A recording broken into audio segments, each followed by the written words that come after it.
All right, let's move on here because we have spent a lot of time on the present, so I do want to focus on the future. What are the expectations for this team? And I'm going to lead off here. I fully expect this team to make the playoffs. There's no reason for them not to make the playoffs.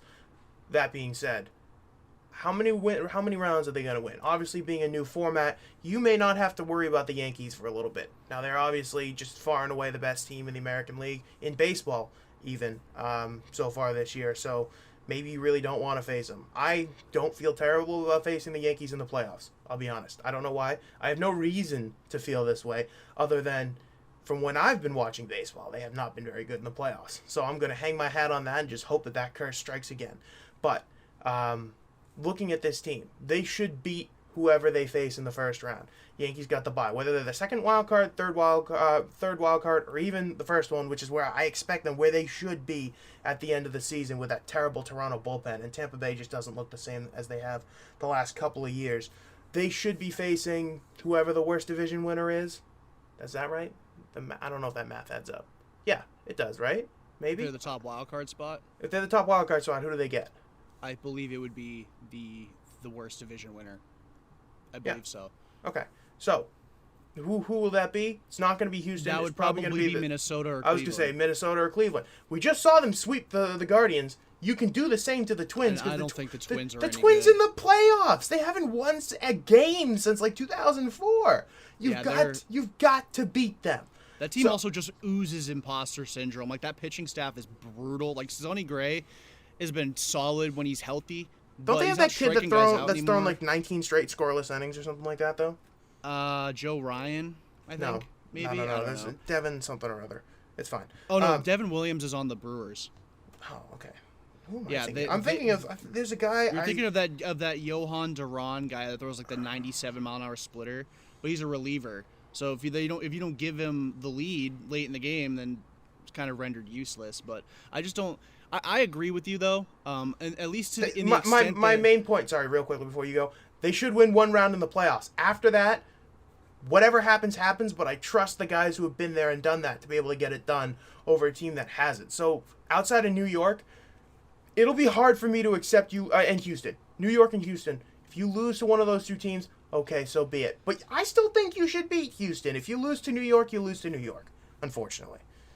Yeah, I mean, in my opinion, I think the Red Sox really match up well against pretty much every single team in baseball. Or not in baseball, in the American League. Like, and that includes the Yankees. I think they match up well. I would never pick them in a series against them. Just the Yankees just seem like the team. Like, it just feels like their year. It looks like their year. It's like the 2018 Red Sox where you'd feel like sometimes they would just spot the other team runs to make it interesting. And they would, like they did today against Oakland, they gave up 3 runs in the first and then immediately took the lead back. Like, that's just something the 2018 Red Sox would have done.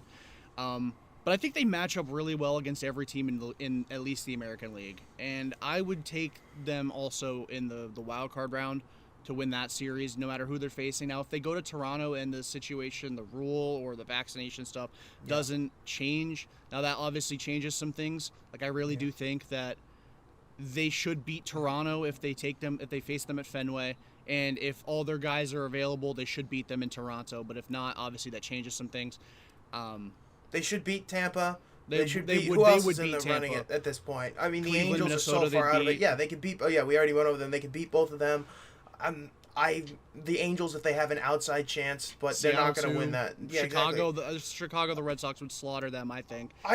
Chicago. Talk about imposter syndrome. There's basically been a gigantic billboard on their stadium this entire year that says, "This is not your year. Pack it up for next year." It's just what it feels like. They got to fire Tony.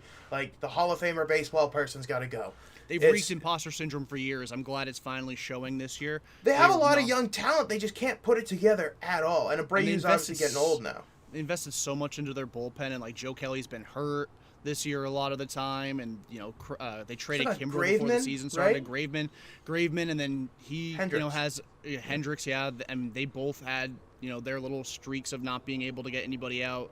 Kopech has been in and out of the bullpen in the rotation. Reynaldo Lopez started hot, and he's been bad. But yeah, the Red Sox match up well against pretty much every team in the American League. I would not take them against New York or Houston, but I do think they would beat pretty much anybody else they face in the postseason.